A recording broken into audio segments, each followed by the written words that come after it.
আসসালামু আলাইকুম, আশা করি সবাই ভালো আছেন। ভিসা ইনফরমেশন.com এর পক্ষ থেকে সবাইকে জানাই অনেক শুভেচ্ছা। যারা বেসিক্যালি বর্তমান সময়টাতে কানাডার জন্য অ্যাপ্লাই করতে চাচ্ছিলেন বা প্রিভিয়াসলি কানাডার জন্য অ্যাপ্লাই করেছিলেন বা সে সময় কোনো কারণে রিফিউজ হয়েছিলেন, তাদের একটা প্রশ্ন আমাদের কাছে প্রায়ই থাকে যে কানাডা বেসিক্যালি ভিজিট ভিসার ফাইলগুলো গত বছর বা বর্তমানে কেন রিফিউজ করছিল, যে ভিসা অ্যাপ্রুভাল রেশিওটা এত কম ছিল। সো রিফিউজালের মূল কারণগুলো কী কী। সো যারা হচ্ছে গিয়ে নতুন করে অ্যাপ্লাই করতে চান তারা অবশ্যই এই ভিডিওটা পুরোটা দেখার চেষ্টা করবেন, কারণ আপনারা হচ্ছে গিয়ে যেন এই রিজনগুলোর জন্য রিফিউজালের শিকার না হন। সো সেই ব্যাপারটা একটু খেয়াল রাখলে আপনার ভিসা অ্যাপ্রুভালটা খুবই দ্রুত চলে আসবে। সো প্রথমেই বলে নিই, বর্তমান সময়ে কিন্তু কানাডার ভিজিট ভিসার রেশিওটা একটু ভালো আছে, বাট তারপরও রেশিও ভালো থাকলেই যে আপনার ভিসা হবে সেটার কিন্তু কোনো নিশ্চয়তা নেই। আপনার অবশ্যই তাদের রিকোয়ারমেন্ট অনুযায়ী ফাইলটা সাবমিট করতে হবে, বিকজ আমরা প্রিভিয়াস যে ফাইলগুলো রিফিউজ হয়েছে, অনেক ফাইল রিফিউজাল নিয়ে অনেক ক্লায়েন্ট আসেন যে এই কারণে রিফিউজ হয়েছে। সো ওই ফাইলগুলো অ্যানালাইসিস করলে দেখা যায় কয়েকটা 3 থেকে 4টা বেসিক রিজন আছে যেই রিজনগুলোর জন্য ওরা রিফিউজালটা করে। সো আপনি রিফিউজাল লেটারেই রিজনটা বলে দেয়। একটা হচ্ছে গিয়া তাদের ওরা বলে যে আপনার purpose of stay is not consistent বা আপনার purpose of travel is not consistent, আপনি ফাইন্যান্সিয়ালি স্টেবল না এবং আপনার কান্ট্রি টাইজ নেই বা ক্যানাডার বাইরে ফ্যামিলি টাইজটা ওরকমভাবে নেই, এই কারণগুলো ওরা ঘুরিয়ে ফিরিয়ে দেয়। সো এখন ব্যাপার হচ্ছে আপনি এই কারণগুলো দূর করে, মানে এই কারণগুলো যেন আপনাকে না দেখাতে পারে, আপনি কি করলে হচ্ছে আপনার ভিসা অ্যাপ্রুভালটা পাবেন। সো একটা একটা করে বলি। আর ধরুন আপনার প্রথমে purpose of stay is not consistent এই রিজনে রিফিউজ করলো। সো অবশ্যই আপনি আপনার পারপাসটা কি সেটা ওদেরকে ডিসক্রাইব করতে হবে আপনার কাভার লেটারের মধ্যে, এবং এর পাশাপাশি আপনাকে ওই অ্যাকর্ডিংয়ে সাপোর্টিং ডকুমেন্টসগুলো দিতে হবে। এখন ধরুন আপনার ট্রাভেল হিস্ট্রি কম, আপনি ডেফিনেটলি একটা ইনভাইটেশন দিয়ে আপনার কাভার লেটারটা লিখবেন এবং আপনার ফাইলটা সাবমিট করবেন। সো ইনভাইটেশন লেটারে যে রিজন থাকবে ওই রিজনগুলো আপনি অবশ্যই এলাবোরেটলি তাদেরকে লিখে বোঝানোর চেষ্টা করবেন যে আপনি কেন যেতে চাচ্ছেন, কী কী করবেন, এই জিনিসগুলো। সো আপনার ট্রাভেল প্ল্যানটা ওই অ্যাকর্ডিংয়ে সাজাতে হবে। আর আপনি যদি ইনভাইটেশন লেটার ছাড়া হোটেল বুকিং দিয়ে ট্রাভেল প্ল্যান করেন, সো অবশ্যই আপনি হোটেল বুকিংয়ের কনফার্মেশনগুলো দিতে হবে।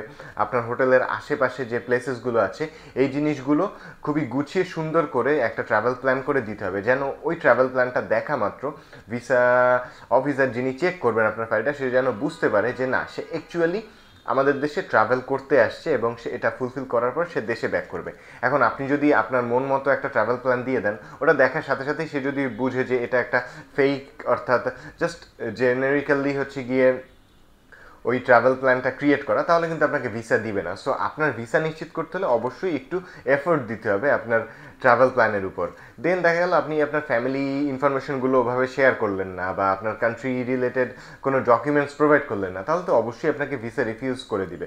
সো আপনাকে যেন ফ্যামিলি টাইজের জন্য রিফিউজ না করে, আপনাকে অবশ্যই আপনার ফ্যামিলি মেম্বার যারা আছে তাদের যেসব ডকুমেন্টস আপনি দিতে পারবেন, বা ধরুন আপনার যে বাবা মা, ভাই বোন বা আপনার স্পাউস, আপনার বাচ্চারা, এদের কিছু ডকুমেন্টস অবশ্যই আপনাকে দিতে হবে, এবং এদের সাথে বন্ডিংটা কীরকম আপনার সেটা কিন্তু আপনি চাইলে সংক্ষেপে আপনার কাভার লেটারে মেনশন করতে পারেন, এবং অবশ্যই এটা করা উচিত।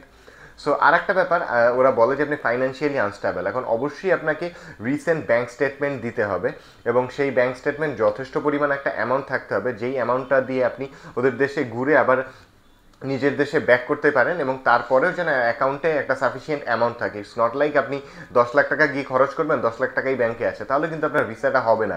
বিকজ ওরা কিন্তু মিনিমাম খরচটা দেখবে না, ওরা হচ্ছে একটা অ্যাভারেজ খরচ, কানাডা গিয়ে থাকতে ঘুরতে কী ধরনের খরচ হয় এই জিনিসটা ওরা মেজার করবে। সো আপনি মনে মনে ধরে রেখেছেন আপনি অনেক কম খরচে ঘুরে আসবেন, বাট ওই জিনিসটা তো ওরা জানবে না। সো আপনাকে একটা ভালো অ্যামাউন্টই থাকতে হবে। সো এখানে হচ্ছে কি, আপনি যে অ্যামাউন্টটা খরচ করবেন তার 2 থেকে 3 গুণ বেশি একটা অ্যামাউন্ট অবশ্যই আপনার সেভিংস অ্যাকাউন্টে থাকতে হবে। আর এবং একটা রেগুলার ট্রানজ্যাকশন যেন অবশ্যই থাকে আপনার সেভিং কারেন্ট অ্যাকাউন্ট বলুন, সেভিংস অ্যাকাউন্ট বলুন, আপনি যেটাই প্রোভাইড করেন না কেন অবশ্যই একটা রেগুলারিটি যেন থাকে। সো এই ব্যাপারগুলোই হচ্ছে কি আসলে মেইন ক্যানাডা ভিসা। এই জিনিসগুলো ওরা যখন পায় না তখনই ওরা রিফিউজ করে দেয়। এই জিনিসগুলো যদি ওরা সঠিক ওয়েতে যাদের কাছে যাদের প্রোফাইল থেকে ওরা এই ডকুমেন্টসগুলো সঠিক ওয়েতে পায়, তাদেরকে বেসিক্যালি ওরা ভিসাগুলো দিয়ে দিচ্ছে। সো এবং আমরা বর্তমান সময়ে যে সকল ফাইলগুলো একটু প্রপার ওয়েতে রেডি করে সাবমিট করা হচ্ছে বা যাদের ডকুমেন্টসগুলো একটু সঠিক ওয়েতে প্রসেসড হচ্ছে, তাদের ভিসাগুলো কিন্তু অ্যাপ্রুভাল হচ্ছে। সো এটাই হচ্ছে আপনাদের বলার উদ্দেশ্য ছিল, আপনারা যখনই অ্যাপ্লাই করবেন অবশ্যই ওদের রিকোয়ারমেন্ট কী এবং আপনার কিভাবে ফাইলটা রেডি করতে হবে এটা জেনে দেন আপনি আপনার ফাইলটা রেডি করে সাবমিট করবেন। সো আজকের ভিডিওটি মূলত এতটুকুই। Canada visit visa related, file processing related যে কোনো ধরনের সমস্যার জন্য বা ফাইল প্রসেসিং রিলেটেড সহায়তার জন্য চাইলে সরাসরি ভিজিট করতে পারেন আমাদের অফিস, বা কল বা নক করতে পারেন স্ক্রিনে দেওয়া নাম্বারে। সবাইকে অনেক ধন্যবাদ।